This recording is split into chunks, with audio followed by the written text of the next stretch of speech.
Acha nitumie wifi ya shule. Juu si nililipia, acha ni-download aka kamovie. Niende ni-watch huko hostel. Juu sasa si nishamaliza kuona boy wangu. Sana hiki kisichana kinakopa sasa mbona kinatoka. Tena kinataka kunikopa leo. Kikanisalimia nikakikubali tu. Acha nisikie kinaniambia nini leo isikuwe ni mamikopo kila siku. Kaanza kuniambia venye boy wake. Sijui hampendi. Sijui venye boy wake hata hamtumiangi chwani. Sijui Valentine's atafanya nini, anaogopa ni kama ataachwa. Nikamwambia, si mimi nilikwambia utafute the right person. Tafuta maboy wako na do, tafuta maboy wako na magari, ama boy wenye wanafanya forex wako na do. Akasema, atatafuta juu hii mwaka ashaona dust.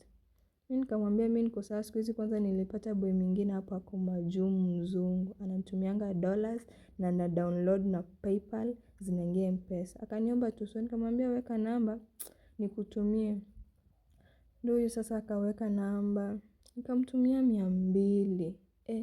Na kakafurahi. Haka ni kama kalikuwa kamelala njaa. Oneni kwanza kamdomo kamekauka. Huyu ni kama hajakula kitu wiki mzima na hata nimemuokolea. Mimi ni good Samaritan by the way. Akakashukuru kakaenda. Sasa hizi ni gani? Msichana anaomba kila siku. Yaani hakuna siku hata yenye msichana ako na pesa. Yeye kazi yake ni kukopa kopa. Sasa hawa ni marafiki wa type gani?